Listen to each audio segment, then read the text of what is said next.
Except it was. All right, Norman. Go ahead, Norman. Make your point. Except it was Dr. Morris.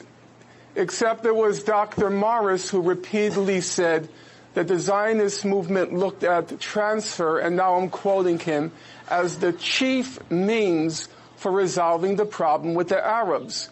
So if he calls it the chief means, this is simply untrue. It seems to me we should focus on it. You cannot attribute Dr. Morris, I know your views books which are quite not well. mine. You have, but you haven't understood them apparently. Dr. Morris, I know your books quite well. You wrote from the 19th. Quite well isn't good enough. You have to know them very well. Dr. Morris, you really shouldn't deny what's already in print. I'm not denying anything. I'm saying deny what's already in transfer. No, you're distorting what you are distorting. Dr. Morris, you are distorting what I've said. Dr. Morris, transfer was an element in Zionist thinking. Anyone can turn. I think the moderator has to. No. You can't have. All right, gentlemen. What I wrote I know what I wrote. Let's move. I agree with Dr. Morris that probably the only feasible settlement and the politically supported settlement is one that calls for two states with a full Israeli withdrawal from the territories it occupied in June 1967 and a just resolution of the refugee question based on the right of return and compensation. Those are the terms for resolving the conflict. Those terms have been endorsed by the entire international community. And you can see it by looking at the United Nations General Assembly votes each year. All right, Dr. Morris, go ahead, Benny. Benny, go ahead. Before we go to the break, go ahead. Can I interject? Again, Dr. Finkelstein is twisting things. The international community does not support a settlement of the refugee problem based on the right of return. In fact, the international community, except for some banana republics in Africa and Arab and Muslim countries, do not support the right of return of refugees. This is something clearly ruled out by the Clinton parameters, by the West in general, since 1949. A settlement of the refugee. All right, gentlemen, if I could jump in here after a short break, we'll continue our discussion on the Israeli-Palestinian conflict. So I think Mr. Morris has the world topsy-turvy. It's just a few banana republics, or in this case, South Sea Islands, who don't support the Palestinian right of return. Okay. Let me just turn to a second point. This is pure nonsense. I mean, Mr. Morris wears often many different. Dr. Morris often wears many different hats. So in the hat he's wearing this afternoon on this program, he's saying he supports the Clinton parameters of 2000. But let me read you some of his other hats. Mr. Morris has said that David Ben-Gurion in 1948, his big mistake, and now I'm quoting him. But this isn't relevant. His big mistake was that is not relevant to the questions. No, it's very relevant. Dr. Morris, you're wearing many different hats. We were asked about the current negotiations. Let's see some of your other hats, all right, gentlemen, let's keep moving forward. Please, gentlemen, please, let's keep moving forward. Benny Morris, I'd like to ask you a question. Peter. All right, Norman, real quick. Go ahead, because I don't want to waste all our time just talking over each other. Go ahead. Okay. Ask me the question you want. I don't want Finkelstein reading various quotes from various places, which have no relevance to the question at hand. Dr. Morris cannot filibuster. There is no relevance at all to what Finkelstein is trying to introduce here. No, Peter, you can't allow him to filibuster. Okay, that's not right. I'm not filibustering. You're introducing nonsense quotes. I need clear points from both of you. Talk about the current situation. I want to talk about. I want to talk about the Goldstone report right now. Okay, that's what we're going to talk about right now. Benny, I noticed a few days after the invasion. I don't think that's right, Peter. Peter, you're allowing him to filibuster, and I don't think that's right. Yeah, but Norman, we're wasting way too much. We're wasting time on Benny Morris instead of the subject. I want to get back to substance, gentlemen. Benny, you wrote a few days after in the New York Times that you appraising the highly efficient air assault on Hamas. Okay, then we have the Goldstone that comes out, the Goldstone report. And he said Israel launched, quote, a deliberately disproportionate attack designed to punish, humiliate, and terrorize a civilian population. What's your opinion of that report?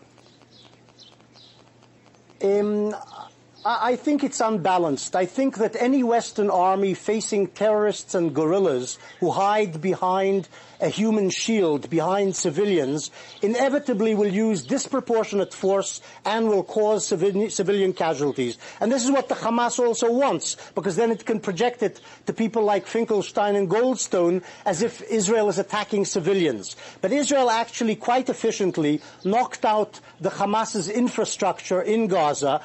Civilians were killed. I don't think Israel deliberately targeted them. I don't think Goldstone is right about that. I think this is a lie in his report. It did kill civilians, but this is what happens when terrorists launch attacks on Western countries from behind civilian shields. Okay, Norman, respond, please. You wrote a book on this subject, on the Gaza war. Right. There is, as I said earlier, there is also an extensive documentary record on what happened in Gaza. More than a dozen human rights reports came out. So let's look at the record as against Dr. Morris's fantasy. All the human rights organizations agreed. There is no evidence that Hamas engaged in human shielding in Gaza. You can look at Amnesty International, its report, 22 Days of Death and Destruction, and it goes very thoroughly through the record, and it concludes there is no evidence that Hamas engaged in human shielding.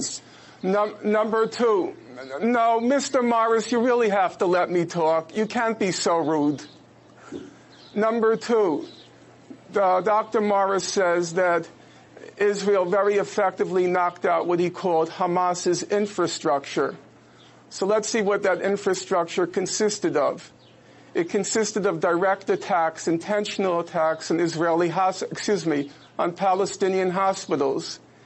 It consisted of intentional Israeli attacks on 23 of 28. The Hamas leadership hid in the basement of one of the hospitals. Dr. Morris, you have to let me speak. Peter, is this right? You're telling the listeners something which is untrue. I'm quoting. Well, Benny, to be fair, Dr. Morris, he's giving his assessment of the Goldstone report. I asked you your assessment, and I'm asking Norman now. Obviously, they're different. Okay, Peter, fine. Peter, go ahead, Norman. You got the floor. Go. Peter, that's not even correct. I'm not giving you my assessment. I'm citing you the findings of all the human rights organizations. Israel attacked 23 of 28 of Gaza's cement factories. It attacked the only operative flour mill in Gaza. It attacked the chicken farms in Gaza. It sent in tanks to roll over the chickens, killed 100,000 chickens in Gaza. Now, I wonder, Mr. Morris, do you think those chicken farms were part of Hamas infrastructure? Do you think the flour mill was part of Hamas infrastructure? It depends if they were Hamas when chickens. Israel dropped white phosphorus, on Al-Wafa Hospital and on Al-Quds Hospital, were those hospitals on which Israel dropped white phosphorus, a substance that reaches 1,500 degrees? Was that Hamas infrastructure, Mr. Morris? Okay, can I now say something? Benny, go ahead. We're running out of time. Very quickly, please. We know that during the campaign, the 3-4 week campaign in Gaza, the bulk of the Hamas leadership, military and civilian, hid in the basement of one of the hospitals in Gaza. And did so knowing that Israel would not attack the hospital and get to them. It's not fantasy. This happens to be true. And Israel did not attack that hospital, as it didn't attack any hospital in Gaza, as you know. Whether there were Hamas gunmen inside the chicken coops, I don't know, and you don't know either. Dr. Morris, I read all the reports issued by Israel. עוד שלושה שיגורים.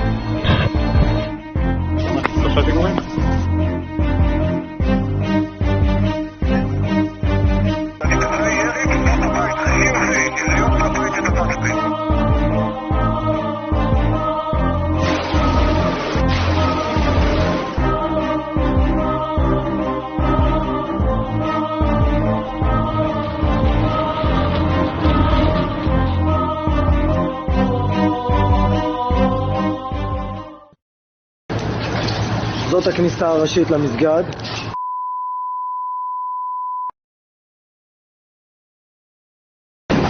הייתה התקלות עם 5 מחבלים ששמרו והגנו על המסגד. אנחנו יורדים לקומת המרתף במסגד.